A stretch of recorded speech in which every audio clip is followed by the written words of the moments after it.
자, 하나, 둘, 셋. 마이크 나오죠? 자, 같이 기도드리고 시작하겠습니다. 하나님 은혜 감사드립니다.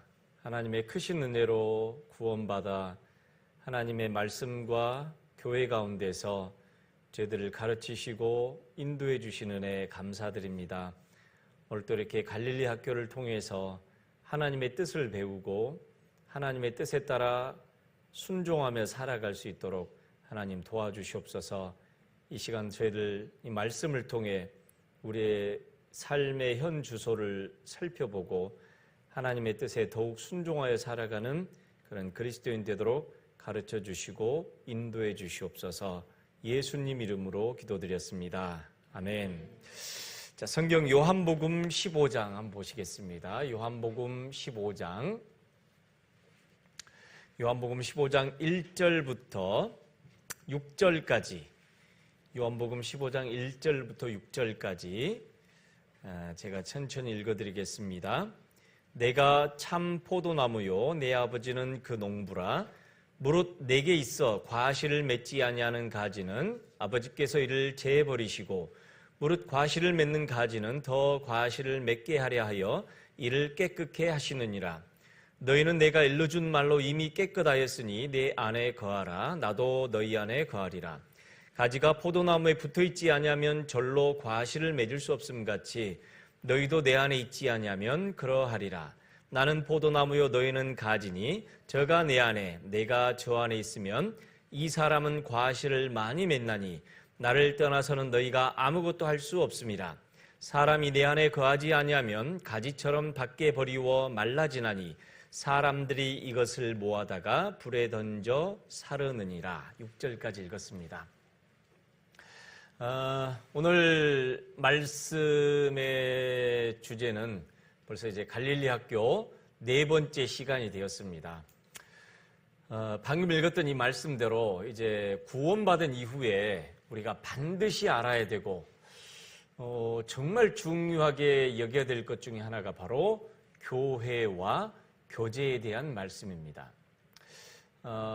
예수님께서 말씀하시기를 나는 참 포도나무요 내 아버지는 그 농부라 라고 말씀하시면서 내 안에 거하라. 나도 너희 안에 거하리라. 그리고 너희가 내 안에 거하면은 때가 되면은 적절한 열매를 맺고 성장하게 되지만 내 안에 있지 않냐면은 아무 쓸모없는 그런 존재가 되어서 마치 열매를 맺지 못하는 가지, 또 더 이상 어떤 영양분이 공급되지 않은 가지는 썩어서 떨어져서 불에 태워짐처럼 아무 쓸모없는 사람이 되어버릴 것이다 라고 말씀하십니다. 이 말씀은 이제 구원받은 그리스도인들에게 하신 말씀인데요. 예수님께서 이 말씀하실 때는 아직은 교회가 세워지지 않았을 때였었습니다. 예수님께서 제자들에게 하신 말씀은 이제 구원받지 않은 사람들을 향해서, 그리고 또 구원받은 데 필요한 말씀, 또 구원받은 이후에 우리가 알아야 될 말씀들을 한꺼번에 하신 말씀이죠.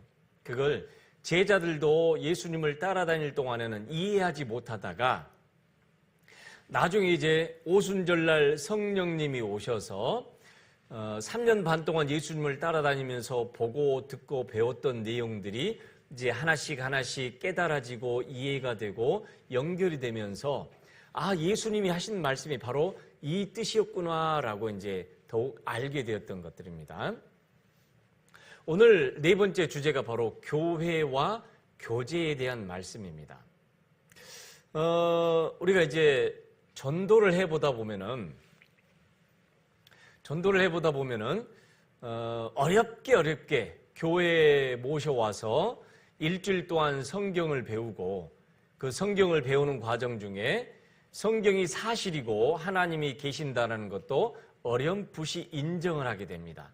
물론 이제 사람에 따라 받아들이는 그 차이는 다르지만 딱히 내가 거부하거나 아니면 내가 그걸 받아들이고 싶은 마음이 없는 사람을 제외하고는 대부분의 사람들은 성경을 듣고 배우면서 성경이 사실이고 하나님이 계신다는 걸 받아들일 수밖에 없도록 되어 있습니다. 그리고 성경이 말씀하신 대로 우리가 죄인이라는 것도 깨닫게 되고 화면에 제 얼굴이 이렇게 살짝 그렇죠. 이거 말고 밑에 살짝 동그랗게 좋다. 이렇게 나와야 돼요. 왜냐하면 이제 나중에 우리가 녹화를 해서 이제 보실 때 이제 사람 얼굴이 안 보고 이것만 보게 되면요, 이게 눈을 어디다가 초점을 어디다가 둬야 될지 모르는 분들이 틀림없이 있거든요. 그래서 감사합니다. 어디까지 이야기했을까요? 제가 그렇죠. 교회에 대해서, 교회와 교제에 대해서 반드시 신앙생활하는데 굉장히 중요한 주제이기 때문에 그렇습니다. 일주일 동안 성경 강연을 배우면서 하나님 살아계신 것도 알게 되었고, 또 세상이 마지막 때가 다가오는 것도 알게 되었고, 내가 죄인이라는 것도 알게 되었고, 예수님이 나 때문에 죽으시고 부활하셨다는 것도 알게 되고, 내 죄가 영원히 용서되었다는 걸 이제 알게 됩니다. 그리고 나서 이제 그게 다 끝이냐? 그렇지 않죠. 구원받은 시점은 이제 우리가 하나님의 자녀로 막 태어났다, 탄생했다라고 말씀하시고, 이제 하나님의 자녀로 태어났으면은 우리가 하나님을 더욱 알아가야 되고, 믿음이 성장해져 가야 되죠. 또 믿음이 성장한 만큼 우리가 하나님과 함께하는 생활을 더욱더욱 배워가고 알아가야 되는데, 그 모든 것을 어디서부터 우리가 하게 되느냐? 교회를 통해서 하나님의 모든 말씀, 그리고 지혜, 신앙생활을 할 수 있는 힘이 공급되는 것이 바로 교회라고 말씀하십니다. 그래서 신앙생활은 이제 뭐하고 하냐면은 하나님과 함께하는 무슨 생활이요? 교제 생활. 교제 생활이라고도 할 수도 있고 또 교회 생활 이렇게 말할 수 있습니다. 그냥 무작정 혼자 교회에 왔다 갔다 하는 것이 아니라 이 앞에 뭐라고 써져 있어요? 하나님과 함께하는. 이제 구원받은 지 얼마 안 되신 분들은 어찌 보면은 이제 우리가 성경 강연을 통해서 에덴 동산이나 노아의 홍수, 또 이스라엘 역사, 그리고 뉴스를 통해서 성경에 말씀하신 대로 마지막 때라는 우리가 이제 알게 됩니다. 그런 어떤 성경 강연이나 또는 뉴스를 보게 되면 성경대로 되어가고 있구나, 하나님 말씀대로 되어가고 있고 하나님이 계신구나라는 걸 알게 되는데, 이제 정작 구원받고 난 다음에 그 하나님이 내 안에 들어와 계실 뿐만 아니라 구원받은 교회 안에 하나님이 계셔서 함께 신앙생활에 가는 것을 알지 못하고 그걸 믿지 못하게 되면은 신앙생활의 정말 중요한 부분을 놓쳐버리는 것과 똑같아요. 그래서 신앙생활은 혼자 하는 것이 아니라 누구와 함께 한다고요? 하나님과 함께하는 삶, 신앙생활, 그게 바로 교제생활, 교회생활 이렇게 말할 수 있습니다. 그래서 방금 읽었던 말씀 요한복음 15장 1절 위에 써놨죠. 같이 읽어보겠습니다. 내가 참 포도나무요 내 아버지는 그 농부라. 예수님께서 포도나무라고 말씀하시고 구원받은 그리스도인들을 이제 그 포도나무에서부터 뻗어 나오는 가지들이라고 말씀을 하십니다. 자, 요한복음 15장 3절 4절부터 또 같이 읽어보겠습니다. 너희는 내가 일러준 말로 이미 깨끗하였으니 내 안에 거하라. 나도 너희 안에 거하리라. 가지가 포도나무에 붙어있지 아니하면 절로 과실을 맺을 수 없음 같이 너희도 내 안에 있지 아니하면 그러하리라. 예수님께서 말씀하시기를 나는 포도나무고 너희는 가지다. 그래서 너희는 어떻게든지 내가 일러준 말로 깨끗해졌으니 내 안에 있어야 된다. 깨끗게 해주시는 분은 예수님이 우리를 깨끗하게 해주셨고, 우리가 해야 될 일은요, 어떻게든지 주님 안에, 예수님 안에 붙어 있어야 된다라고 말씀하셔요. 그건 각자 책임입니다. 각자 선택을 해야 돼요. 우리가 신앙생활 하다 보면은 이제 교회와 교제의 중요성을 알고 그 안에서 내가 어떻게든지 안에 있어야만 나를 통해서 하나님이 원하시는 역사를 하실 수 있기 때문에 우리의 해야 될 일은 먼저가 뭐냐면 바로 교회 안에, 교제 안에 끝까지 붙어 있어야 되는 것, 그것이 이제 우리의 역할이다라고 말씀하십니다. 자, 내 안에 거하라. 많은 사람들이 이 내 안에 거하라라는 것은 이제 교회를 말씀하신다고 성경학자들도 그렇게 이야기하고 있고 모든 성경 주석가들도 그렇고 모든 목사님들이 그렇습니다. 그런데 유독 그걸 받아들이지 않는 사람들도 있어요. 왜 꼭 이 내 안에 거하라는 말이 교회 안에 거하란 말이냐. 그건 자기 고집이죠. 저도 맨 처음에 구원받고 나서 이제 하나님 살아계신 것도 알게 되었고 구원받은 것도 알게 되었는데 교회에 나와야 된다라고 하면 그것에 대해서 또 싫어하시는 분들, 부담스러워 하시는 분들도 있어요. 여러분 혹시 그런 마음 없으시던가요?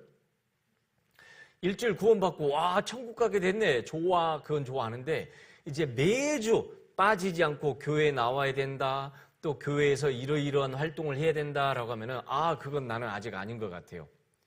왠지 교회에 나오게 되면은 내게 주어져 있는 시간을 낭비하는 것 같고 허비하는 것 같고 내가 교회에 붙잡혀 있어서 아무것도 내 마음대로 못할 것 같다라는 그런 생각 때문에 교회에 나오기를 꺼려하는 분들이 있습니다.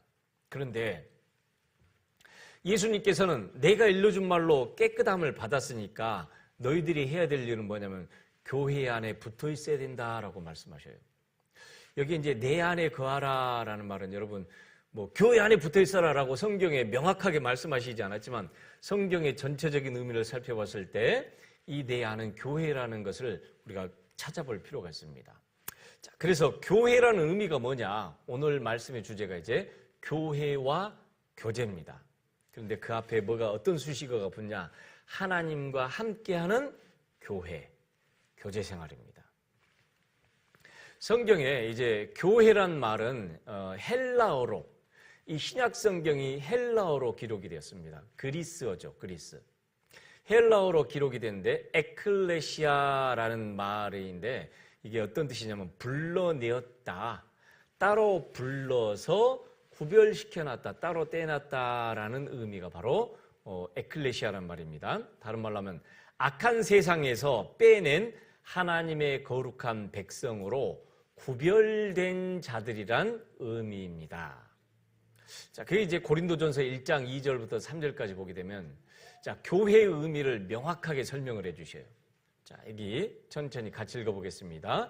고린도에 있는 하나님의 교회, 곧 그리스도 예수 안에서 거룩하여지고 성도라 부르심을 입은 자들과 또 각처에서 우리 주, 곧 저희와 우리의 주 되신 예수 그리스도의 이름을 부르는 모든 자들에게 하나님 우리 아버지와 주 예수 그리스도로조차 은혜와 평강이 있기를 원하노라.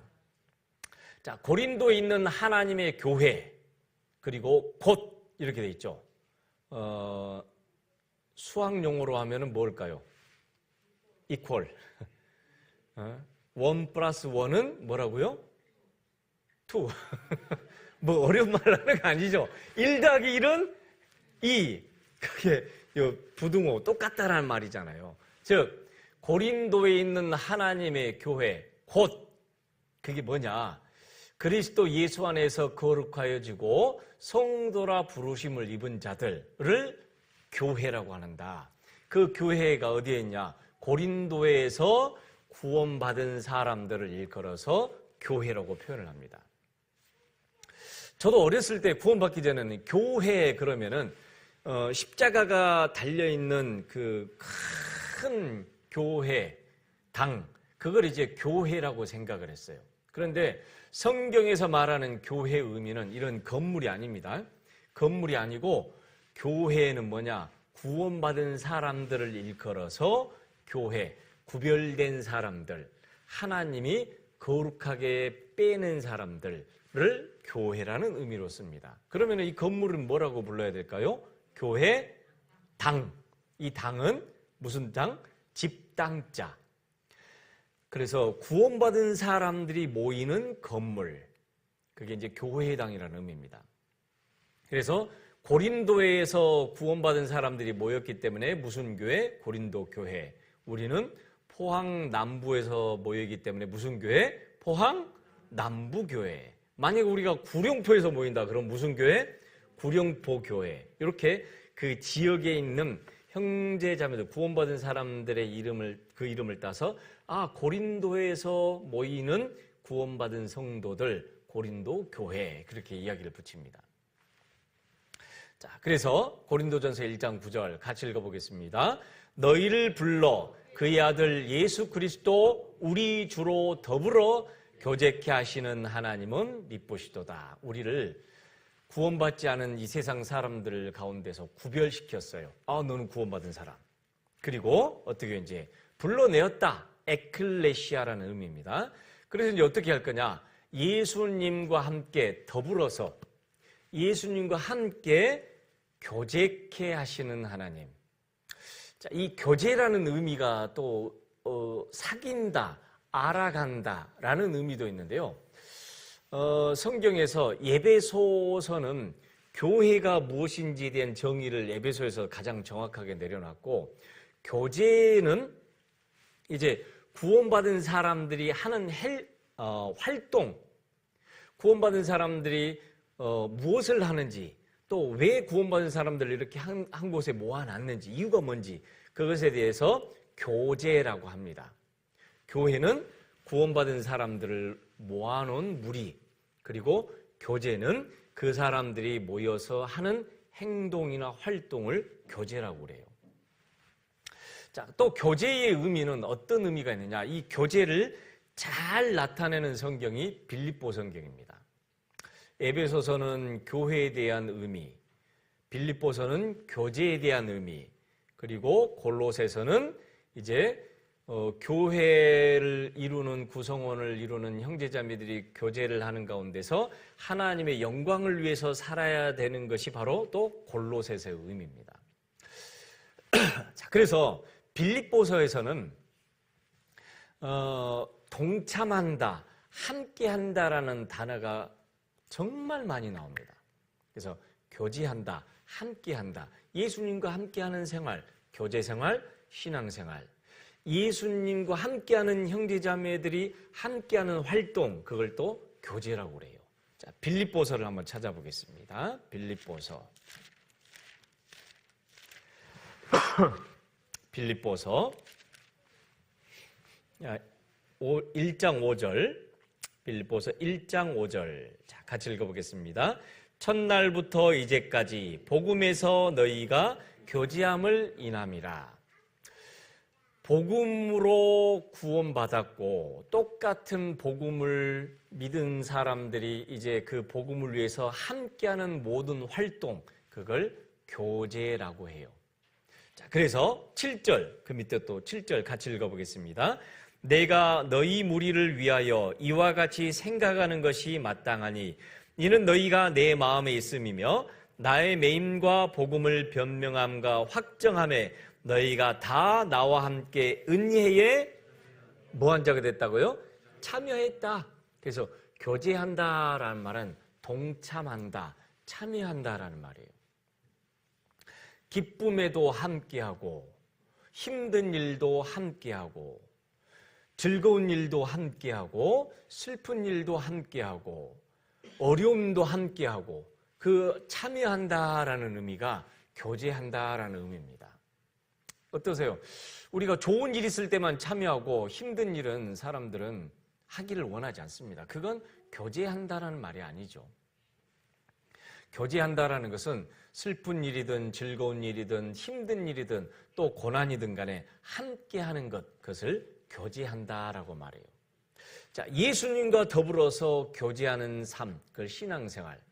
즉, 예수님을 따라가고 예수님이 우리에게 주신 그 명령을 따라 순종하고 예수님과 함께 일하고 예수님과 함께 즐거워하는 것을 교제생활이라고 합니다. 자, 그래서 교회의 의미라는 건 어떤 거냐? 이 앞에 보시면요. 교회는 건물이 아니라 거듭난 그리스도인들의 모임을 의미합니다.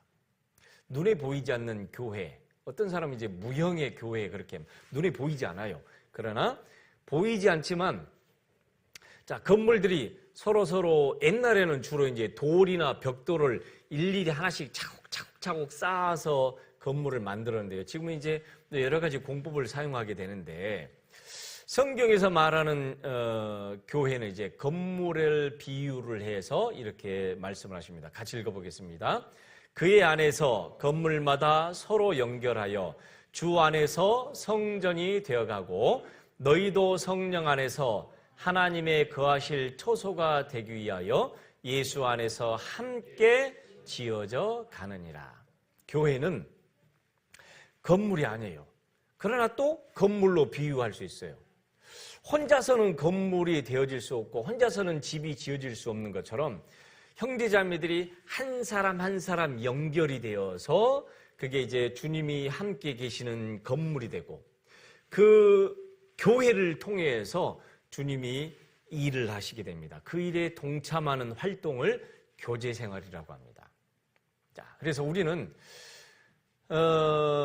서울교회, 대전교회, 포항교회, 포항남북교회, 아니면 또 아프리카 무슨 교회, 중국 어디 교회, 교회는 그 지역마다 이름이 다 다를 수 있지만 하나님 편에서 볼 때는 큰 틀로 교회는 하나다라고 말씀하셔요. 자, 그래서 건물은 교회가 아니에요. 성경 읽어보게 되면 고린도전서 16장 19절에 보게 되면요, 아시아의 교회들이 너희에게 문안하고 아굴라와 브리스가와 및 그 다음에 뭐라고 되어 있어요? 그 집에 있는 교회가 주 안에서 너희에게 간절히 문안하고. 그러니까 아굴라와 브리스가의 집을 어때요? 적극적으로 개방을 해서 그 집에서 구원받은 형제자매들이 모였기 때문에 그 집에 있는 뭐라고 표현했어요? 교회라고 표현했습니다. 그 집에 있는 교회. 그 당시에는 우리처럼 이렇게 십자가가 세워진 교회당 건물이 없었어요. 대부분 집에서 모였기 때문에 그 집에 있는 교회, 그 집에 모이는 형제자매 이렇게 표현을 한 거죠. 또 골로새서 4장 15절 같이 읽어보겠습니다. 라오디게아에 있는 형제들과 num바와 그 여자의 집에 있는 교회에 문안하고. 그러니까 num바라고 하는 그 여자의 집에, 자매 집에 라오디게아 교회 형제 자매들이 거기에 모였습니다. 그래서 그 집에 있는 교회, 그러니까 건물이 아니고 형제 자매들이 거기에 모였어요. 또 빌레몬서 1장 2절 또 같이 읽어보겠습니다. 자매 아비아와 및 우리와 함께 군사된 아키뽀와 내 집에 있는 교회에게 편지하노니. 그 당시에는 우리처럼 이렇게 교회당을 세울 수도 없었고 또 로마 군인들의 감시, 또 유대인들의 회방, 또 이방인들의 어떤 핍박이 있었기 때문에요, 우리처럼 이렇게 교회당을 세울 수도 없었습니다. 지금 중국이 사실 그래요. 중국이 기존에 있던 기독교나 모든 교회들을 다 폐쇄해 버리니까 예전에 우리 교회 홈페이지에 그 중국 교회들이 많이 있었는데 싹 없어졌잖아요. 또 그 중국에 있는 그 교회들이 공식적으로 모이지 못하니까 이제 일명 가정교회라고 해가지고 각 구원받은 형제자매들 가정에서 몇 명이 모여서 말씀 듣고 성경 읽고 이렇게 한다고 이 소식을 들었습니다. 가끔 가다가 그 중국의 선교사님들이, 중국 현지 목사님들이 저희 우리 교회 학예 수양회나 또 이렇게 전도연 수련회에 참석하시는 분들이 있어요. 근데 딱 참석하시게 되면 미리 이제 첫날 이제 광고를 합니다. 사진도 찍지 말고 사진 찍어가지고 카톡이나 교회 홈페이지나 페이스북이나 어떤 인스타그램이나 SNS에 올리지 마라라고 당부를 합니다. 근데 이제 너무 반가운 나머지 어떤 분 목사님이 사진을 찍어가지고 카톡에 딱 올렸어요. 근데 중국에서는 귀신 해병대가 있는데요. 어떻게든지 AR을 해가지고요, 그 사진 딱 찍히는 걸 딱 집어낸답니다. 집어내가지고 딱 중국의 공항에 도착하자마자 공안에 불려간대요. 한국에 갔다 왔냐? 누구 만났냐? 뭐하고 왔느냐? 딱 이게 벌써 파악이 해버린답니다. 그래서 한국 와도 인사도 안 시켜요. 소개도 안 시켜요. 우리 딱 보고 중국에 누구 목사님 오셨는데 아는데 사진도 안 찍고 광고도 안 합니다. 그러니까 이분들이 공식적으로 그렇게 교회당을 이렇게 간판도 못 내걸고 우리처럼 이렇게 모일 수도 없기 때문에 몰래 가정에서 모여요. 그렇다고 해서 교회가 아니다라고 할 수 없죠. 그 가정에서 모이는 뭐예요? 교회. 그렇게 합니다. 자, 그래서 교회당은 건물일 뿐이지 이 건물 자체가 교회가 아니에요. 이렇게 둘러보시면은 요 보이는 이 형제자매들이 바로 교회입니다. 그런 의미로 옆에 사람 봐보세요. 별로 마음에 안 들어도 어쩔 수 없어요. 마음에 안 들어도 어쩔 수 없어요. 어쩔 수 없습니다. 자, 근데 구약 성경에서는 이 교회당은 교회를 건축할 때는 산돌로 건축을 합니다. 살아있는 돌. 그러니까 정형화된 돌이 아니라 벽돌로, 우리는 교회당을 지을 때 빨간 벽돌로 짓잖아요. 대부분 생각할 때. 근데 예전에 교회당은 그냥 자연 돌 그대로 갖다가 쌓고 그게 이제 쌓고 하는데 이게 서로 뾰족하고 모나 있기 때문에 그걸 잘 메꿔줄 수 있는 게 뭐 세멘트라든지 회반죽이라든지 그걸로 어때요? 그 모나가 한 것을 잘 서로 메꿔줍니다. 그러니까 보면은 다 자기 성격도 있고, 옆에서 한번 봐보세요. 성격이 아주 그냥 화끈한 분도 있고, 성격이 느긋한 분도 있고, 성격이 뾰족한 분도 있고, 성격이 둥글둥글한 분도 있고, 여러 가지가 있어요. 그 여러 가지 모양의 어떤 살아있는 그런 사람들을 갖다가 교회로 만들어 놓은 거예요. 그걸 가지고 이제 하나씩 쌓아갑니다. 쌓아가요. 자, 그래서 어찌 보면 교회는 정형화되어 있는 모습이 아니라 각자의 어떤 여러 가지 재능들, 각자의 성격들, 각자의 생각들이 있지만 그걸 잘 조화를 이루어가는 것이 교회의 모습입니다. 자, 그래서 교회는 어떻게 시작이 되었느냐? 자, 구약 성경에는 교회라는 말이 없어요.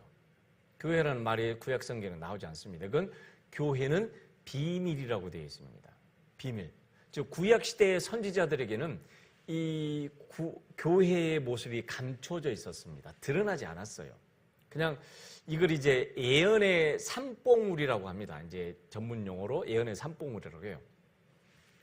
여러분 높은 산에 올라가게 되면 멀리 보이는 산들이 이렇게 산봉우리들이 보이잖아요. 그죠? 산봉우리들이 보이는데 그 안에 있는 계곡에 뭐가 있는지 보여요? 안 보여요? 보이지 않습니다. 높은 산봉우리밖에 보이지 않습니다. 마치 구약의 선지자들이 앞으로 일어나게 될 하나님의 역사에 대해서 이 산봉우리만 보이는 것처럼 이스라엘이 멸망당하고 회복하고 그 다음에 예수님께서 감람산에 서시고 또 적그리스도가 등장하고 세상을 심판하는 이런 굵직굵직한 산봉우리들은 보이는데 예수님이 오시고 나서 그 이후에 수천 년 이후에 다시 재림하실 그 큰 양대 산맥 사이에 감춰져 있는 게 뭐냐면 바로 교회라고 합니다. 이 교회를 비밀이라고 말씀하셔요. 그래서 구약 성경에는 교회라는 말이 언급되지 않습니다. 또 자, 여기 보게 되면 예수님께서 죽으시고 부활하셔서 승천하시고 성령님이 오신 오순절날 비로소 교회가 시작이 됩니다. 사도행전 2장 한번 봐보겠습니다. 사도행전 2장. 사도행전 2장.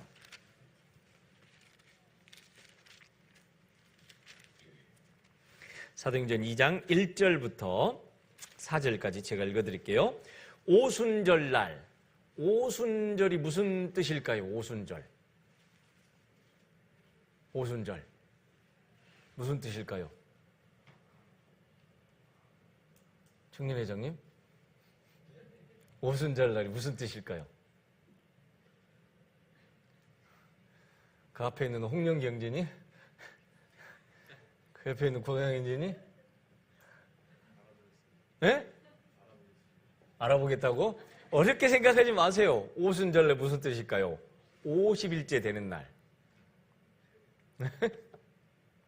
50일째 되는 날. 예수님이 부활하시고 며칠째 된 날? 50일째 되는 날. 예수님이 부활하시고 40일 동안 제자들하고 함께 계셨어요. 그리고 40일째 사도행전 1장에 보게 되면 하늘로 승천하셨죠. 그리고 50일 된 날, 그날이 이제 오순절날 그렇게 이야기합니다. 그러니까 이제 이스라엘의 3대 절기가 나오는데요. 여기 이제 그 중에 하나 77절. 77절이라고 하는데 77은 몇이에요? 49. 그러니까 49일 다음에 첫 수확을 하는 그 자리, 이제 오순절 날이에요. 그 날이 50일째 되는 날. 어렵게 생각할 필요 없어요. 복잡한 질문을 하지 않아요. 저는. 며칠째 되는 날? 50. 그래서 오순절 날. 성령님이 오십니다. 그때부터 교회는 시작합니다. 그래서 여기 보게 되면 그래서 교회는 마지막 7년 환란 전 성령께서 세상에서 나가실 때 함께 하늘로 데리고 가십니다. 그걸 이제 요한계시록에 보게 되면 요한계시록 2장에는 7교회가 나와요. 맞죠? 7교회가 나오다가 갑자기 요한계시록 3장, 4장 넘어가게 되면 사도 요한을 하나님께서 갑자기 들어서 하나님 앞으로 데려가십니다. 자, 요한계시록 3장 봐보겠습니다. 요한계시록 4장. 요한계시록 4장 1절. 요한계시록 4장 1절. 자, 같이 읽어보겠습니다. 2일 후에 내가 보니 하늘에 열린 문이 있는데 내가 들은 바 처음에 내게 말하던 나팔소리 같은 그 음성이 가로되 이리로 올라오라. 이후에 마땅히 될 일을 내가 내게 보이리라 하시더라. 2장 3장에는 7교회가 나와서 이제 역사 가운데 등장할 7교회를 통해서 시대적으로 어떤 교회의 특징들이 있을 건가를 설명하고 7교회까지 다 끝나고 나서 사도 요한을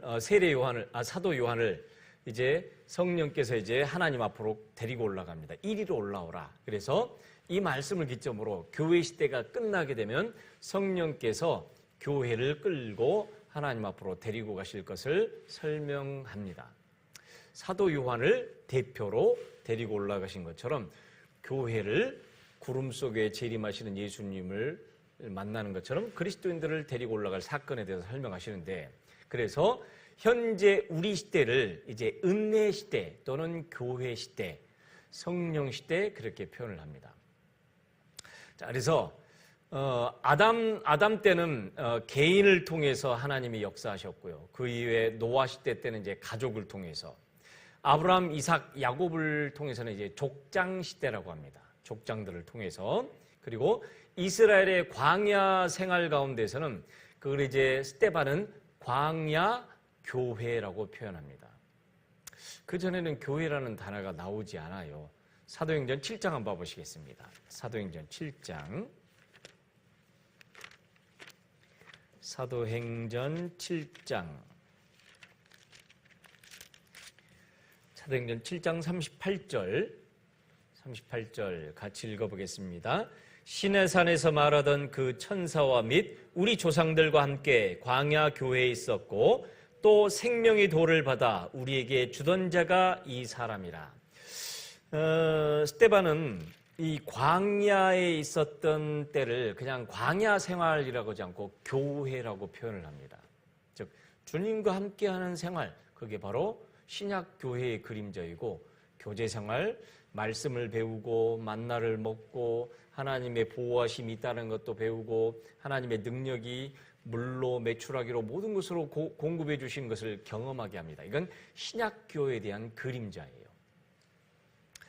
청년들이 어제 광야 생활을 배웠죠. 사실은 교회에 대한 그림자입니다. 자, 그래서 광야 생활 동안에는 이제 성막에서 하나님이 함께 계신 것을 보여줬었고, 그리고 그 이스라엘이 이제 가나안 땅에 들어가서는 솔로몬을 통해서 성전을 짓게 됩니다. 그 성전 가운데 하나님이 함께 하셨고, 이 성전이 파괴가 되고 그 이후에 스룹바벨이 다시 두 번째 성전을 짓고 또 파괴가 되고 세 번째 헤롯이 성전을 다시 재건축을 하게 됩니다. 이건 보수죠. 그래서 재건축이라기보다는 보수에 가깝습니다. 세 번째 성전은 언제 지어지게 될까? 적그리스도가 등장해서 세 번째 성전을 지을 것이다 라고 성경은 말씀합니다. 그래서 성전에 앉아서 자기를 걸어 누구라고 한다고요? 내가 하나님이다 라고 말할 것이다 라고 성경에 예언이 되어 있습니다. 데살로니가 후서 한번 봐보겠습니다. 데살로니가 후서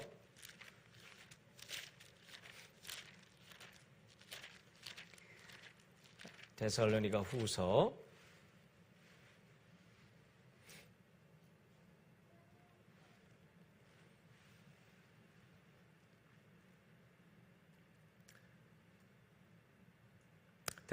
2장 4절. 2장 4절. 같이 읽어보겠습니다. 저는 대적하는 자라 범사에 일컫는 하나님이나 숭배함을 받는 자 위에 뛰어나 자존하여 하나님 성전에 앉아 자기를 보여 하나님이라 하느니라. 알다시피 로마 시대에 이 스룹바벨의 성전이 완전히 파괴가 돼버렸어요. 헤롯이 이제 그걸 증축을 했는데 완전히 파괴가 돼버렸죠. 근데 앞으로 적그리스도가 등장해서 지금 이슬람 사원이 있는 알 아크사 사원, 그걸 파괴하고 다시 새로 지을지 아니면 그 옆에 지을지는 아직 모르겠습니다. 그러나 모든 성전의 재료가 준비가 돼 있다라고 우리는 이미 보도를 통해서 알고 있듯이 적그리스도가 등장하게 되면 성전을 새로 짓습니다. 그리고 그 성전에 앉아서 자기를 뭐라고요? 보여 하나님이라 할 것이다라고 말씀하고 있어요. 자, 눈에 보이는 이 성전이 사실은 예수님은 뭐라고 하셨냐면 내가 바로 성전이다. 이 성전을 사흘 만에 헐라. 그렇게 하셨던 내용이 나오는데 예수님의 육체가 바로 성전이었고, 그러나 이스라엘 사람 유대인들은 그걸 전혀 이해하지 못했죠. 이 성전을 헐라 내가 사흘 동안에 일으키리라. 예수님의 몸이 성전이고 그 성전이 다시 부활하실 것을 설명하셨고, 오순절날 성령이 강림하심으로 말미암아 교회가 탄생됩니다. 즉 개인적으로는 우리 구원받은 사람 한 사람 한 사람이 성전이 되었고, 구원받은 사람들이 이렇게 함께 모여 있는 곳이 누가 계셔요? 주님이 계시는 성전입니다. 우리가 이걸 눈에 보이지 않아도 이건 하나님이 그렇게 말씀하셨기 때문에 이건 내가 그걸 믿어야 됩니다. 이건 믿어야 될 상황이에요. 반드시 알고 있어야 될 상황이고, 우리 안에는 눈에 보이지 않는 하나님이 계신다라는 것을 기준으로 신앙생활을 해야 됩니다. 그래서 구원받은 성도들로 신령한 교회가 지금도 계속해서 지어져 가고 있습니다. 새로 구원받게 되면 거기에 또 하나씩 지어지게 되고, 최종적으로 그 성전이 지어지게 되면 하나님의 역사를 통해서 구원받은 숫자가 다 채워지게 되면은 하나님의 역사는 끝나게 되죠. 그래서 이제 교회당 이제 건물로 치자면은 벽돌이 몇 개가 남아 있을지, 돌이 몇 개가 남아 있을지는 모릅니다. 그러나 중요한 것은 성전이 거의 다 지어져 가고 있다는 거예요. 자, 그래서 성경에는 성전, 교회에 대한 여러 가지 표현들이 있는데, 첫 번째가 하나님의 성전이다. 하나님이 거하실 초소. 두 번째, 그리스도의 몸이다. 여기 에베소서 1장 23절 같이 읽어보겠습니다. 교회는 그의 몸이니 만물 안에서 만물을 충만케 하시는 자의 충만이니라. 몸은 머리의 뜻을 따라서 움직이는 것이 몸입니다. 맞죠? 손가락 지 마음대로 움직이면 그건 말이 안 되는 거죠. 그죠? 손가락이나 발가락이나 내 어떤 신체 부위가 내 의지와 상관없이 움직인다는 건 뭔가가 문제가 생기는 거예요. 이 머리에서부터 신경이 전달되면서 0.00000000 몇 초 사이에 생각함과 동시에 같이 이렇게 손가락이 움직이고 발이 움직이듯이 교회는 그리스도의 몸, 즉 몸을 움직이고 몸을 활동하게 하는 모든 명령과 신경과 지휘체계는 누구로부터 나온다라고요? 그리스도로부터 나옵니다. 그러니까 우리가 그걸 분명히 이해해야 됩니다. 어떤 분이 목사님이 하시던데 그게 아니에요. 목사님 마음대로 하는 게 아닙니다. 성경에 따라서, 하나님의 뜻에 따라서. 세 번째, 교회는 그리스도의 뭐다? 신부다. 에베소서 5장 21, 23절 같이 읽습니다. 아내들이여 자기 남편에게 복종하기를 죽게 하듯 하라. 이는 남편이 아내의 머리됨이 그리스도께서 교회의 머리됨과 같음이니 그가 친히 몸의 구주시니라. 부부를 통해서 그리스도와 교회의 관계를 설명을 합니다. 그래서 아내들에게는 남편에게 순종하라라고 말씀하시고, 남편에게는 아내들을 사랑하라라고 말씀하셔요. 왜? 그걸 통해서 그리스도와 예수님과 나와의 관계, 예수님과 교회의 관계를 더욱 이해하고 깨닫도록 하나님 허락해 놓으셨어요. 또 네 번째, 교회는 그리스도의 뭐라고요? 군사다. 마귀하고 싸울 수 있는 군사들, 즉 마귀하고 싸우는 것은 다른 게 아니라 말씀을 전해서 마귀에게 붙잡혀 있는 영혼을 살려내는 것, 그게 우리가 싸우는 싸움이잖아요. 맞죠? 세상을 좀 더 밝게, 아름답게, 그리고 세상을 건전하게 만드는 그런 싸움이 아니라, 구원받은 그리스도인들의 싸움은 말씀을 전해서 지옥 갈 영혼을 건져내는 것, 그게 우리가 싸우는 싸움입니다. 그리스도의 군사죠. 근데 군사들이 비실비실비실 하면 어떻게 될까요? 우리 해병대 형제님 어때요? 비실비실비실. 전쟁터에 나가서 싸우는 건 고사하고 도망가게 생겼다면 어떻게 될까요? 싸움은 100전 100패죠. 그죠? 싸울 날을 위해서 부지런히 훈련하고 연습하는 거잖아요. 우리가 모여서 말씀 배우고 말씀에 순종하고 또 함께하고 하는 그 모든 과정은 결국은 마귀와의 싸움을 위해서 우리가 사실은 훈련하는 겁니다. 자, 에베소서 6장 12절 13절 같이 읽어보겠습니다. 우리의 씨름은 혈과 육에 대한 것이 아니요 정사와 권세와 이 어둠의 세상 주관자들과 하늘에 있는 악의 영들에게 대함이라. 그러므로 하나님의 전신갑주를 취하라.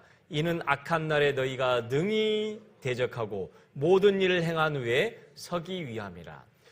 우리가 교제 안에서 활동하는 모든 활동은 사실은 복음을 전해서 그 사람을 구원하게 해서 교회 안에서 하나님의 자녀로 양육받기 위한 데 필요한 모든 것들을 우리가 훈련받고 그 안에서 우리도 성장해 가는 겁니다. 자, 그래서 교회의 역할과 사명은 무엇일까? 첫 번째, 이렇게 같이 읽어보겠습니다. 교회는 이뤄진 영혼들을 구원하기 위해서 복음을 전하는 것이다. 최고예요. 최고 가장 중요한 것입니다. 이 목적을 놓쳐버리게 되면 어떻게 될까요? 내 마음에 맞는 사람, 또 사회적으로 레벨이 같은 사람, 많이 배운 사람, 돈이 많은 사람, 또 내 의견이 맞는 사람끼리 만약에 그런 것이 교회라고 착각한다면 그건 대단한 착각입니다. 그건 교회가 아니죠. 그냥 인간적인 모임, 사교 모임에 불과한 거죠. 교회는 다양한 직업과 다양한 사회적인 위치와 다양한 배경을 갖고 있지만 결국은 목적은 한 가지예요. 뭐하자고 하는 거예요? 이뤄진 영혼들을 구원하기 위해서 복음을 전하는 것입니다. 이게 가장 중요한 일이에요. 이해되시죠? 자, 그래서 그러므로 너희는 가서 모든 족속으로 제자를 삼아라. 복음을 전해라. 예수님이 직접 명령해 주신 명령입니다. 제가 이제 올해로 거의 이제 구원받은 지 40년째가 되어 가는데요. 저도 언제 제가 이렇게 돼버렸는지 모르겠습니다. 눈 몇 번 감았다 뜨니까 10년이 지나가고 20년 지나고 30년, 40년 지나간 것 같아요.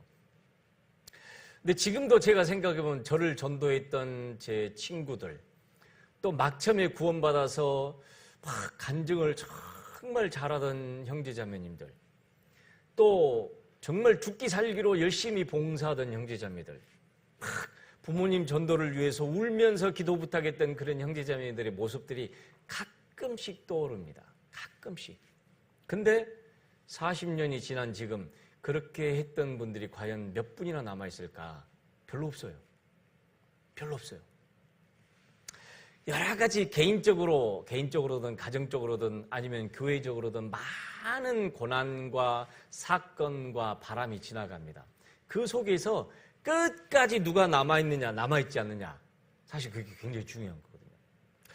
물론 저도 개인적으로 제가 이제 구원받고 나서 어떻게 신앙생활 해야 될지도 모르고 또 신앙생활을 하려고 보니까 이런 어려움 저런 어려움도 있고 또 교회 안에서도 많은 부딪히는 일들, 상처받는 일들, 자존심 상하는 일들 또 이 많은 일들이 있는데 끝까지 그 가운데서도 제가 제일 잘한 건 스스로 칭찬해 줄 수 있는 건 뭘까요? 예? 끝까지 어떻게든 교회 가운데, 교제 가운데 있는 거예요. 그러다 보니까 어리석은 것도 조금씩 벗겨지게 되고 미련한 생각도 멀어지게 되고, 처음에는 막 어떤 어떻게 해야 될지 모르는 것도 알게 되고, 물론 이제 열심히 살고 싶은데 열심히 되지 않던 그런 고민도 또 그게 어느 순간 극복이 되면서 열심히 살고자 하는 그런 어떤 힘도, 그런 의지도 말씀 안에서 얻게 되고, 참 이 교회 가운데 없었다라면은 아마 그런 어떤 인생의 순간들이 없어져 버렸을 거예요. 그래서 진짜 잘하는 사람은 언제까지? 끝까지 살아남는 사람. 강한 사람이 살아남는 게 아니라, 알죠? 살아남은 사람이 뭐라고요? 강한 사람이요. 한때는 얼마든지 막 천하를 무너뜨릴 만큼 잘할 수 있어요. 간증도 멋들어지게 할 수도 있고 막 봉사도 할 수도 있고. 그런데 우리 인생은 늘 내 뜻대로 내가 원하는 대로 되지 않습니다. 이런 고난, 이런 오해, 저런 여러 가지 핍박들, 이런 많은 일들이 생겨요. 그 가운데서도 끝까지 교제 안에 있느냐 없느냐, 사실 이게 정말 중요합니다. 자, 두 번째, 구원받은 성도들의 신앙이 올바로 자랄 수 있도록 뭐라고요? 하나님의 말씀으로 양육받는 곳이 바로 교회입니다. 교회의 가장 중요한 의미는요, 내가 교회에 있어야만 내 부모, 내 가족들에게 전도할 수 있는 기회가 오게 되는 거고, 교회에 있어야만 그 말씀을 통해서 내 신앙이 자랄 수 있는 기회가 주어지게 돼요. 물론 듣는 말씀마다 내가 다 흡수가 되고 이해가 되고 그 말씀이 순종해서 쑥쑥쑥쑥 자라면 얼마나 좋겠어요. 근데 그렇지 않아요. 그죠? 안다고 해서 신앙생활이 저절로 되느냐? 되지 않거든요. 오히려 아는 것 때문에 문제가 생겨요. 어떻게요? 알긴 아는데 내 삶이 그렇게 되지 않아요. 답답할까요? 안 답답할까요? 옆에 사람 봐보세요. 저보세요. 지금 알기는 아는데 잘 안 돼요. 맞죠? 네. 옆에 사람 보시고 스스로를 또 한번 봐보세요. 스스로 자기를 생각해 보세요. 알아요. 근데 잘 안 돼. 그죠? 아는데 안 돼요. 왜 안 될까? 예. 그런 시간들이 필요해요. 근데 또 안 된다고 해서 가만히 냅둬 버리면 되냐? 그건 또 절대 안 됩니다. 거기서부터 벗어나려고 하는 어떤 간절한 몸부림이 필요해요. 그걸 돌이키고 이겨내보려고 하고 자신의 육체와 싸워보려고 하고 또 악한 생각들하고도 싸워보고 죄하고도 싸워보는 그런 과정 가운데 우리의 신앙이 사실은 성장해 가도록 돼 있어요. 하나님이 그걸 허락하셔요. 자, 그래서 교회에 대해서 올바른 생각을 갖는 것은 정말 중요합니다. 구원받은 건 틀림없는데 교회에 대한 생각이 올바르지 못해서 신앙생활을 못하는 분들을 많이 봤습니다. 많이 경험했어요.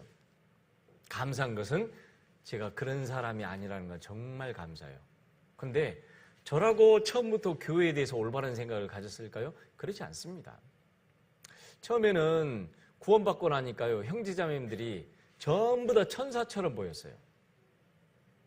이 대목이 한번 또 옆에 사람 또 한번 봐봐야죠. 천사처럼 보입니까? 천사처럼 보이다가 어떤 딱 상황에 부딪히면 어휴 고집세. 어휴 성격 그냥 손가락질하죠. 고집세. 말 안 들어 진짜. 지 마음대로야 막 하고 또 꽉 막혔어. 막 별별 생각들이 다 와요. 그죠? 근데 사실은 그게 시험이에요. 시험입니다. 이렇게도 부딪히고 저렇게도 부딪히고 난 저 사람 말하고 싶지 않아. 나 저 사람 봉사 같이 하고 싶지 않아. 사실 별별 형제자매들 다 만나게 됩니다. 그 가운데서 이제 어떻게 될까요? 처음에는 천사처럼 보였던 형제자매들, 화장실도 저는 안 가는 줄 알았어요. 그렇지 않나요? 다들 화장실 가더라고.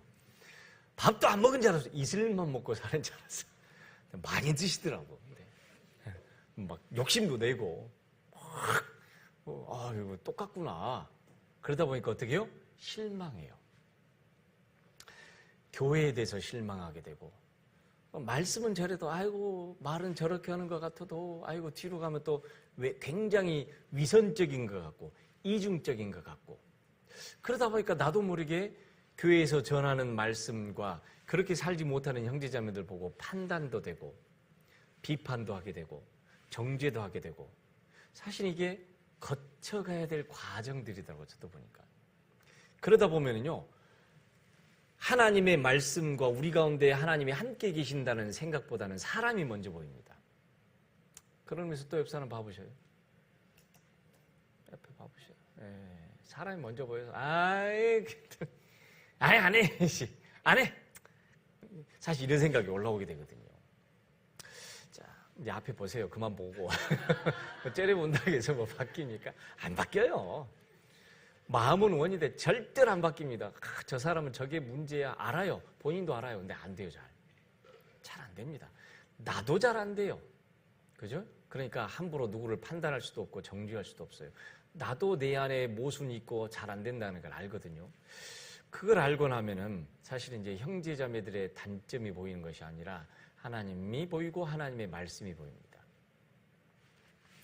자, 그래서 고린도전서 12장 12절 여기 같이 읽어보겠습니다. 몸은 하나인데 많은 지체가 있고 몸의 지체가 많으나 한 몸임과 같이 그리스도도 그러하니라. 우리가 몸 안에 여러 다양한 지체들 있잖아요. 맞죠? 손가락도 있고 발가락도 있고 발톱도 있고 손톱도 있고 손톱에 때도 있고 발바닥에 각질도 있고 머리카락도 있고 별별 게 다 있어요. 그중에 필요 없는 게 있을까요, 없을까요? 네? 있을까요, 없을까요? 다 없어서 물론 없으면 좋겠지만 필요한 것들이 다 있어요. 다 필요해요. 여러분 신체 중에서 볼 때 제일 마음에 안 드는 부분 있으시죠? 어디가 마음에 안 드세요? 뭐 성격? 눈? 키? 뭐 아니면 뭐 얼굴 모양? 뭐 하여튼에 내가 나를 봐도 별로 마음에 안 들어요. 근데 다른 형제자매들 마음에 들겠냐고요. 그죠? 그렇다고 해서 내가 그걸 고칠 수 있어요? 잘 못 고칩니다. 그런데 분명한 것은 내 마음에 안 들지만 그래도 시기적절하게 필요해요. 맞죠? 다 다릅니다. 똑같을 수가 없어요. 내 생각과 내가 원하는 것과 달라요. 자, 한 몸인데 많은 지체가 있는 것처럼 우리도 똑같은 믿음을 갖고 똑같은 소망을 갖고 있지만 살아가는 방식이나 생각하는 방법은 너무 다르다라는 걸 분명히 이해를 해야 돼요. 이게 올바른 생각이에요. 또 로마서 12장 4절 5절 또 같이 읽어보겠습니다. 우리가 한 몸에 많은 지체를 가졌으나 모든 지체가 같은 직분을 가진 것이 아니니 이와 같이 우리 많은 사람이 그리스도 안에서 한 몸이 되어 서로 지체가 되었느니라. 다르지만 한 지체예요. 맞죠? 내 몸에 마음에 안 든다고 잘라내서 없애버릴 수 있나요? 그럴 수 없어요. 오히려 내 몸에 어떤 더 미운 부분, 안 좋은 부분은 늘 그걸 생각하게 되고 그걸 어떻게 보완해 줄까, 어떻게 도와줄까 그 생각이죠. 맞죠? 안 그러면 확 이거 잘라버릴까? 확 이거 잘라서 없애버릴까? 그러면 우리 신체 중에 남는 거 없어요. 똑같아요. 또 몇 번 한번 봐보세요. 몇 번 한번 보세요. 별로 마음에 드는 구석은 없어도 필요한 부분이에요. 잘라서 없애버릴까? 아니요, 그렇지 않습니다. 자, 그래서 신앙생활은 혼자 성경 보고, 이 밑에 보면 혼자 성경 보고, 혼자 기도하고, 혼자서 뭔가를 해보는 생활이 아니에요. 가끔 그런 분들이 나와요. 구원받아서 내 안에 성령님이 오셨으면 굳이 내가 교회에 오지 않아도 내가 혼자서 성경 읽고, 혼자 기도하고, 혼자서 내가 말씀 전하면 되지. 꼭 굳이 이렇게 모여야 되느냐? 그런 분들이 가끔씩 나와요. 근데 사실은 그건 다 자기 육신이다라고 말씀합니다. 같이 뭔가를 모아서 한다는 게 싫어요.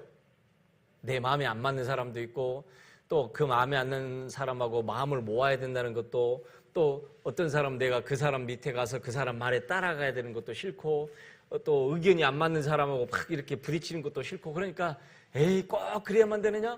또 혼자 가서 성경 보고 죄 안 짓고 기도하고 그러면 되지. 그런 게 착각이나 착각. 그러면 성경에서요, 아예 우리가 한 몸이고 같이 해야 된다는 그 말씀 자체가 필요 없죠. 자, 그래서 구원받은 성도들과 연합해서 서로 마음과 뜻을 합해가는 가운데 함께 하나님을 섬기는 것이 교제 생활이고 교회 생활입니다. 우리가 서로 생각이 달라요. 마음도 달라요. 그러나 서로 교제하고 마음을 합쳐가고 서로 상대방 의견을 존중해 가는 가운데 함께 마음이 합해져 가는 걸 배워가는 것, 그게 바로 교회 생활, 교제 생활입니다. 자, 그래서 두 번째, 교회를 통해 공급되는 말씀과 힘으로 신앙이 성장됩니다. 우리가 교회에 오게 되는 또 두 번째 중요한 이유 중에 하나가 교회를 통해서 말씀이 공급이 됩니다. 굉장히 중요한 거예요. 인터넷을 보게 되면 온갖 유명한 목사들의 설교, 또 그럴듯한 설교들, 물론 그게 100% 다 쓸데없다라는 말은 아니에요. 듣다 보면은 유익하고 교훈되는 것도 있어요. 그런데 이상하게 그것이 내 마음과 내 삶을 바꾸지는 못해요. 안 됩니다. 그럴 힘이 없어요. 자, 우리가 말씀을 통해 배우고 에베소서 4장 15절 16절 또 같이 읽습니다. 오직 사랑 안에서 참된 것을 하여 범사에 그에게까지 자랄지라. 그는 머리니 곧 그리스도라. 그에게서 온몸이 각 마디를 통하여 도움을 입음으로 연락하고 상합하여 각 지체의 분량대로 역사하여 그 몸을 자라게 하며 사랑 안에서 스스로 세우느니라.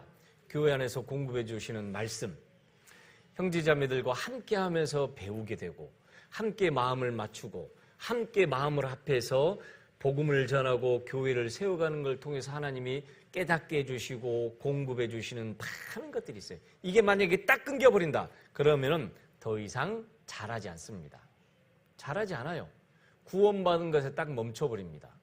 그래서 이 보게 되면, 자, 우리 신체의 각 부분은 자기 위치에 붙어 있을 때 머리로부터 오는 영양분을 공급받고 자랄 수 있습니다. 자기 위치가 있어요. 내가 있어야 될 위치가 있습니다. 그래서 내 역할이 뭔지 그걸 파악하는 것도 굉장히 중요합니다. 내가 손가락의 역할인지 입의 역할인지 아니면 발가락의 역할인지 귀의 역할인지 그걸 구분하는 것도 잘 필요해요. 발가락이 마음에 안 들다고 해도 필요 없어. 손가락이 발가락의 역할을 대신할 수 있어요? 못해요? 못해요. 물론 손가락에 비하면 발가락은 어때요? 무좀도 있고 냄새도 나고 땀도 나고 별로 마음에 안 들죠? 그죠? 손은 어때요? 늘 화장실 왔다 갔다 하면 깨끗하게 손도 씻어주고 로션도 발라주고 매니큐어도 바르고 쫙 이쁘죠? 발가락은 어때요? 냄새도 나고 무좀도 있고 땀도 나고 각질도 하고 그러니까 참 별로 보여주고 싶지 않아. 손가락은 만약에 지 스스로 나는 이렇게 이쁜데 너는 왜 이렇게 더럽고 냄새나? 만약에 그렇게 되면 어떻게 될까요? 문제가 생겨요. 발가락은 비록 냄새나고 무좀 나고 땀도 흘리지만 발가락이 해야 될 일이 있고 손은 손이 해야 될 일이 있는 거예요. 그래서 서로 다르다는 거예요. 그걸 분명히 우리가 이해를 해야 돼요. 또 그래서 몸에 붙어 있을 때 머리의 뜻대로 움직이며 쓰임을 받게 됩니다. 몸에 붙어 있을 때. 정말 중요해요. 구원받은 성도가 교제를 떠나면 머리 대신 주님의 뜻대로 살 수도 없고 적절하게 어디 갔냐? 뒤에. 오케이, 감사합니다. 적절하게 쓰임 받을 수 없다. 여러분, 이건 철칙으로 생각해야 돼요. 내가 죽을 때까지 나는 교회 가운데, 교제 가운데 있어야 되겠다. 죽을 때까지, 주님 오실 때까지. 다른 건 못해도 내가 죽을 때까지 교회 가운데 있다 보면은 분명히 하나님이 나에게 기회를 주실 거고, 길을 열어주실 거고, 깨닫게 해주실 거고, 잘하게 해주실 거다. 그 마음을 내가 내 마음속에 꽉 가져야 돼요. 자, 수많은 형제자매들이 한때는 신앙생활 열심히 하다가 이런 마음이 없었을까요? 좋았을 때는요, 이런 마음 갖고 있어요. 그래, 내가 어떻게든지 교회와 함께 있어야지 하다가 뭔가가 마음에 안 들어. 기분이 나빠요. 무시를 당해요. 또 내 생각과 안 맞아. 그럼 어떻게 됐을까요? 처음에 가졌던 그 생각들이 하나님의 말씀과 하나님의 뜻은 온데간데 없어져 버리고 에이, 안 가. 사실 그런 시험을 다 받는다니까요. 자, 구원받은 사람은 각각 믿음의 크기가 다르고 은사도 다르다라는 것은 이런 생각을 내가 갖고 있어야 돼요. 믿음의 크기가 달라요. 그리고 은사도 다릅니다.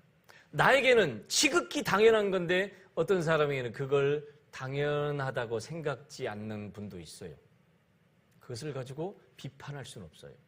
자, 로마서 12장 3절에 보게 되면 믿음의 분량대로 지혜롭게 생각하라. 이 위에 보면 뭐라고 되어 있어요? 같이 처음부터 같이 읽어보겠습니다. 내게 주신 은혜로 말미암아 너희 중 각 사람에게 말하노니 마땅히 생각할 그 이상의 생각을 품지 말고 오직 하나님께서 각 사람에게 나눠주신 믿음의 분량대로 지혜롭게 생각하라. 내 생각의 범주를 뛰어넘는 것. 예를 들자면 그렇죠. 혼자 앉아서는 그 교회를 얼마든지 100번이고 허물었다가 새로 지을 수 있어요. 맞죠? 그죠? 집에서요 그냥 교회를 이거 마음에 안 든 거 이거 뜯어 고치고 저거 뜯어 고치고 요거 뜯어 고치고 요거 뜯어 요 사람은 요렇게 받고 저 사람은 얼마든지 할 수 있어요. 돼요 안 돼요? 그렇게 안 돼요. 그건 자기 이상의 분량 밖의 이상 것을 생각하는 거예요. 나에게 맡겨주신 봉사, 내가 할 수 있는 일, 나에게 주신 그 위치에서 내가 할 수 있는 일에 최선을 다하고 나머지 분은 하나님과 그 맡겨진 그 형제자매들의 지체의 분량대로 각자 알아서 하게 하는 거예요. 그게 사실은 그게 올바른 생각이에요. 근데 열심히 과하다 보면은 내 것도 잘하는데 다른 사람이 잘 안 되는 사람, 못하는 사람 보면 이제 판단이 되거든요. 비방이 됩니다. 그래서 사실은 자기 생각의 이상, 믿음의 분량 이상의 것을 생각하는 거예요. 자, 우리가 각각 받은 은사도 다르고 믿음의 분량도 다릅니다. 또 이 몸 안에는 여러 가지 지체가 있듯이 구원받은 사람은 각각 믿음의 크기가 다르다라는 것을 반드시 생각해야 돼요. 여기 로마서 14장 1절 또 같이 읽습니다. 믿음이 연약한 자를 너희가 받되 그의 의심하는 바를 비판하지 말라. 나와 생각이 달라요. 내가 믿는 것처럼 똑같이 믿지는 않아요. 물론 구원받은 믿음은 같을지 몰라도 구원받은 이후에 신앙생활하는 것에 대해서 당연히 말씀은 이랬지만 아직은 거기에 미치지 못하는 형제자매들도 있고 그게 말씀에 순종하지 못하는 형제자매들도 있어요. 달라요. 그럴지라도 우리가 비판할 수는 없어요. 기도해 줄 수 있죠. 기도하고 안타까운 마음으로 권면하고 할 수는 있어요. 그러나 그것에 대해서 비판할 수는 없어요. 또 로마서 15장 1절 같이 읽습니다. 우리 강한 자가 마땅히 연약한 자의 약점을 담당하고 자기를 기쁘게 하지 아니할 것이라. 자기를 기쁘게 한다는 말은 무슨 뜻일까요? 믿음이 약한 자를 봤는데 내가 기뻐. 뭐가 기뻐요? 확 한마디 쏴붙이고 나니까 어때요? 나는 기분이 좋아. 못한 거 보니까 별로 그냥 마음이 답답하거든요. 답답한데 그냥 한마디 싹 쏴붙여주니까 나는 시원해. 그걸로 고쳐질 거라고 내 천만의 말씀이요. 안 고쳐집니다. 그렇게는. 절대로 안 고쳐져요. 또 마음에 안 든 거 있으면 막 누구 와서 형제자매들 모여서 누구 신앙생활 잘 못하는 형제자매가 그 자매 이게 문제고 그 형제 이게 문제다. 자기들끼리는 좋을 수 있어요. 그러나 전혀 도움이 안 돼요. 왜? 믿음이 강한 자가 있고 약한 자가 있습니다. 그걸 우리가 이해하고 기도하고 어떻게든지 잘 하도록 도와줘야 되는데 비방한다고 해서 그게 고쳐지냐? 안 고쳐집니다. 그죠? 나는 속 시원할 수 있어요. 나하고 생각이 같은 형제자매들하고 이야기하니까 나는 기분이 시원할 수 있어요. 천만의 말씀. 그러나 그건 교회와 교제에 대해서 전혀 이해하지 못하는 거예요. 그래서 처음부터 큰 일이나 봉사를 맡기보다는 말씀과 교제 안에서 성장함에 따라 자신이 할 수 있는 일을 하게 되도록 이렇게 교제해가고 해져가는 것이 맞아요. 물론 이제 숫자가 적을 때는 어때요? 숫자가 많지 않을 때는 다 해야 돼요. 어쩔 수 없어요. 다 해야 됩니다. 숫자가 많지 않을 때는 교회가 어떻게 되는지 이렇게 운영해 가야 되기 때문에 이 일도 하고 저 일도 하고 이 일도 하고 사실 어떨 때는 벅차기도 해요. 내가 갖고 있는 신앙의 이상의 것이 요구되는 것처럼 벅찹니다. 그러나 그 가운데 꾸준히 전도하다 보면은 한 사람 한 사람 전도해져 가고 세워져 가게 되면 그런 일들이 서로 분담이 되져요. 그러면 그만큼 내 부담도 적어지게 되고 또 그만큼 많은 일꾼들이 세워지게 됩니다. 그래서 처음에 많은 일들이 주어질 때 우리가 힘들기도 하지만 그런 상황이나 그런 역할을 내가 그래도 이렇게 할 수 있게 주어진 것은 나중에 보면 하나님의 은혜라는 걸 나중에 알게 됩니다. 자, 그래서 교제 안에 거하는 생활은 어떤 생활일까? 자, 같이 읽어보겠습니다. 교제 안에 있을 때 주님을 알아가고 사귈 수 있어야 된다. 형제자매들과의 사귐도 되지만요, 하나님의 말씀을 깨달을 수 있는 것이 바로 교제 안이에요. 그래서 우리는 하나님과의 사귐이기도 하고 또 형제자매들과의 사귐이기도 합니다.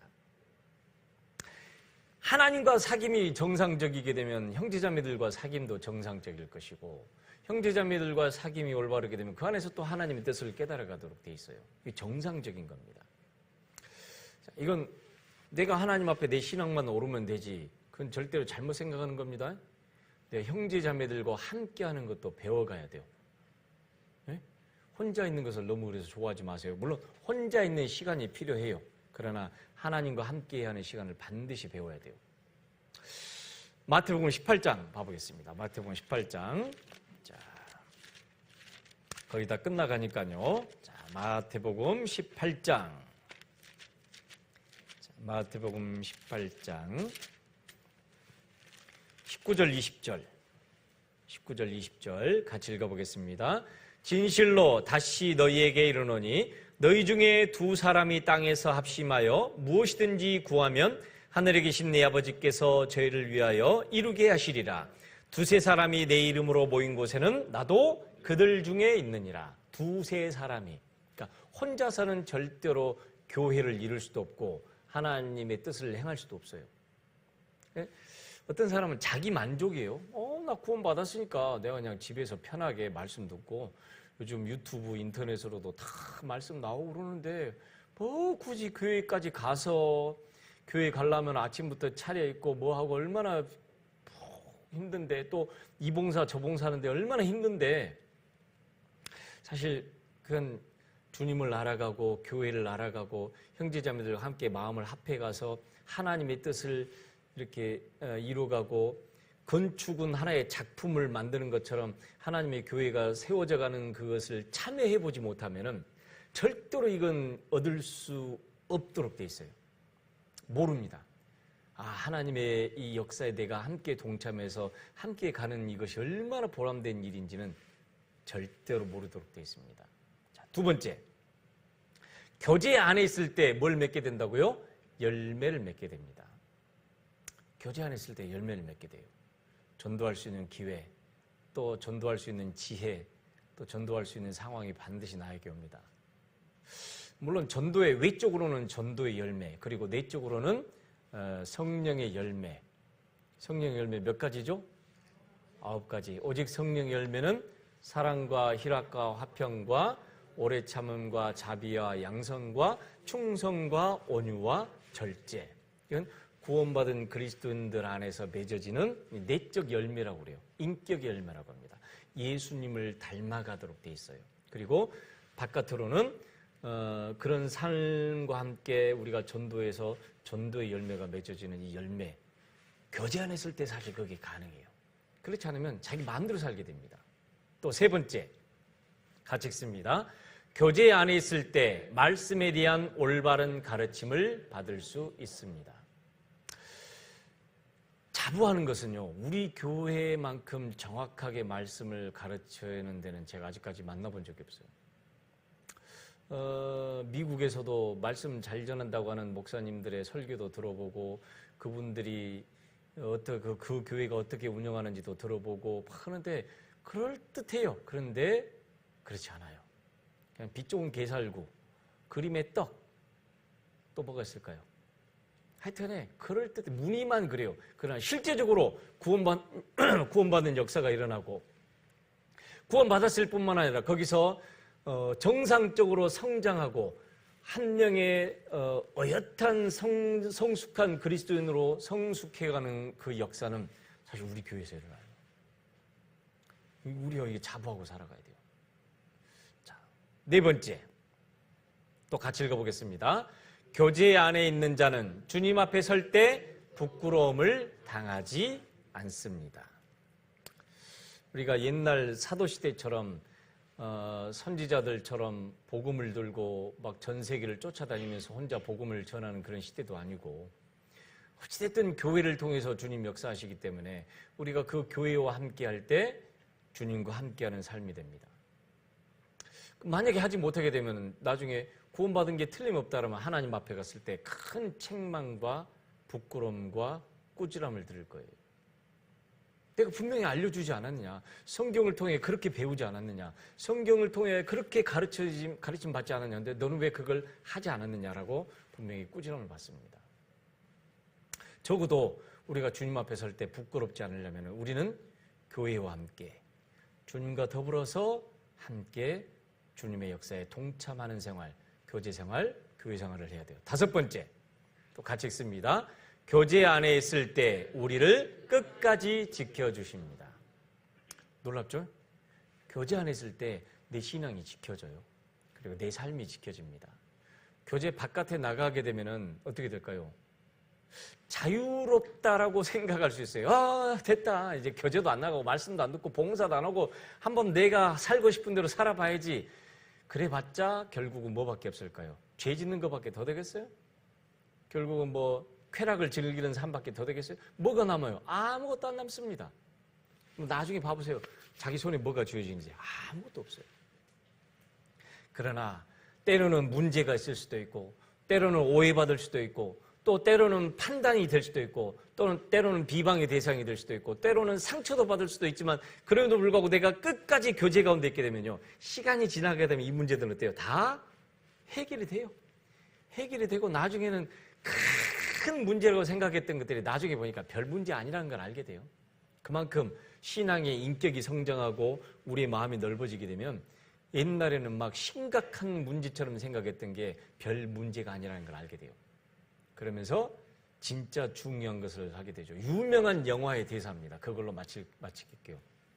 무엇이 중헌디? 아시죠? 무엇이 중헌디? 사소한 것이 중요한 것이 아니라 우리가 왜 여기에 이렇게 모이는데? 우리가 왜 자꾸 모이려고 하고 왜 말씀 들으려고 하고 왜 서로 봉사하려고 왜 서로 마음을 같이 하려고 그 중요한 목적이 있고 이유가 있기 때문에 그렇습니다. 맞죠? 그래서 정말 중요한 것을 우리가 붙잡게 되면 사소한 것은요 문제가 될 때가 있어요. 그러나 그 나중에 지나고 나면은 아 그건 별로 그렇게 중요한 문제가 아니구나라는 걸 알게 됩니다.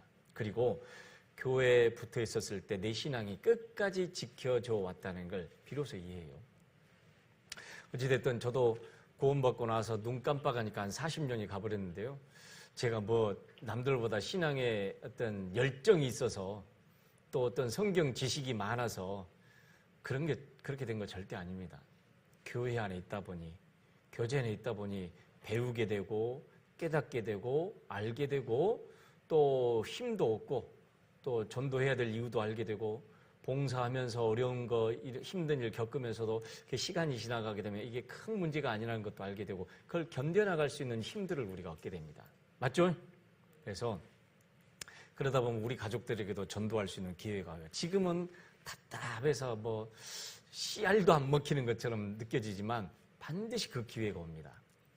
그때까지 잘 내 신앙을 교회 가운데, 교제 가운데 말씀 듣고 교제하며 마음을 모으고 주님의 역사에 함께하게 될 때 나에게도 주님의 역사가 일어날 기회가 반드시 온다는 걸 우리는 믿고 살아가면 됩니다.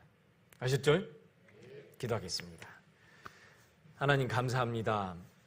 우리를 구원해 주셔서 이 세상에 혼자 내버려 두지 않고 이렇게 함께 하나님의 뜻을 따라 구원받은 형제자매님들 또 한 믿음, 한 소망, 한 목적을 가지고 살 수 있는 동역자들을 주심에 감사합니다. 저희들도 비록 부족하지만 주님의 귀한 역사에 저희들 함께 참여시켜 주시는 애 감사합니다.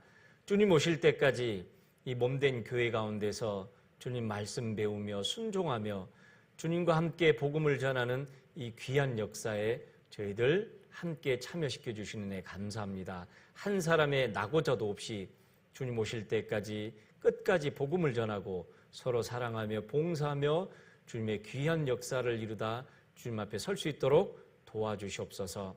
또 우리를 통해 한 사람 한 사람 구원받는 그 하나님의 귀한 역사에 그 가치 있는 일에 저희들을 사용해 주시옵기를 간절히 원하오며 아직 구원받지 않은 우리 가족들에게도 하나님의 역사가 일어나기를 간절히 기대하고 고대합니다. 그런 역사가 우리를 통해서 일어나도록 하나님 도와주시고 깨닫도록 인도해 주시옵소서. 우리를 구원하신 예수님 이름으로 기도드렸습니다. 아멘.